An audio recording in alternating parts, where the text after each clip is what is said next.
নামো, তোমাদের হাঁটতে হবে।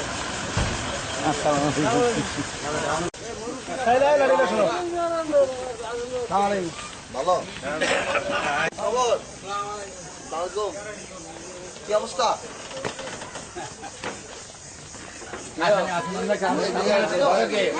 সামনে আসেন, আমরা একটা কথা বলবো। সামনে আসেন। ভালো আছো?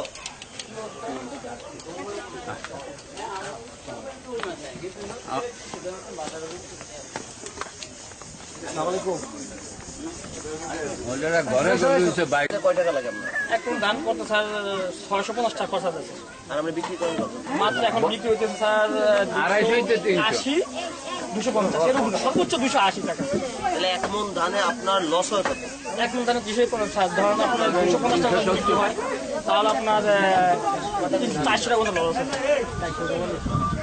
তৌলের দাম, ডিমের দাম, সারের দাম, কামলার দাম। ধান যদি 400 টাকা লস হয় তাহলে সরকার যে কয় তারা কৃষকের কাছে কোনো কৃষক কাজ করে না স্যার, কোনো কৃষকের কাজ করে না, কৃষক একবারে মরিয়ে গেছে। একজনে বলো। আমার এখন বিদ্যুৎ পান না আপনারা? না স্যার, কোনো বিদ্যুৎ নেই। তো আজ ঢাকাতে বিদ্যুৎ দেয় না এই কথা কয়ে যে এনে এনে সেচের জন্য বিদ্যুৎ দেয়, বিদ্যুৎ পান আপনারা? জি স্যার, আমার বিদ্যুৎ পাইছে, আমার তো তোলে মেশিন ফেলে তো তেলের দাম তো অনেক। 70 টাকা তোল। বদলা কত?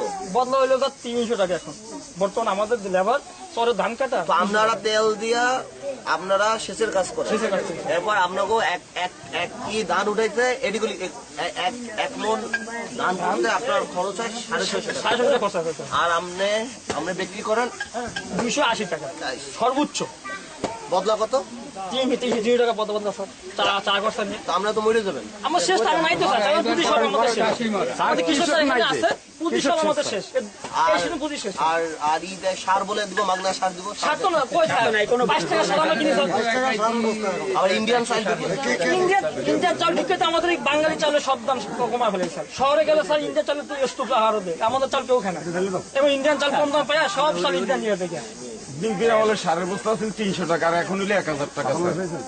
সাদা সারের বস্তা কৃষক শেষ হয়ে যাবে। কিছু নাই স্যার, কিছু পুঁজি শেষ স্যার। আগামীতে স্যার এই যে সিজন ধান প্রকল্প, এই যে আমি সিজন আছে প্রত্যেকে ধান বন্ধ করে দিচ্ছে, চাষবাস সব বন্ধ করে দিচ্ছে। 1 তোলা জমি চাষ করবে না, আউশ খন্দে কেউ চাষ করবে না, কারণ বদলার সাথে ডিজেলের সাথে চলার সাথে মিল নেই। আল্লাহ আপনাকে কি অবস্থা? স্যার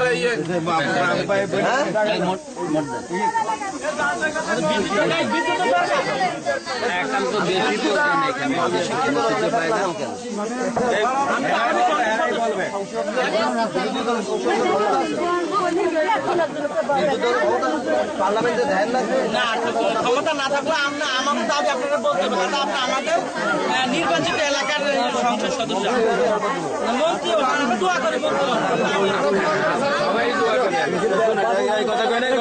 আপনারা কেউ কথা কই না তো।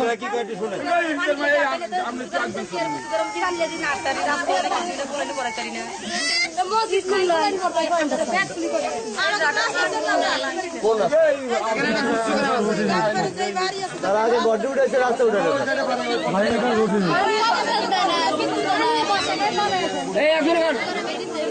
আমি বলে বাবা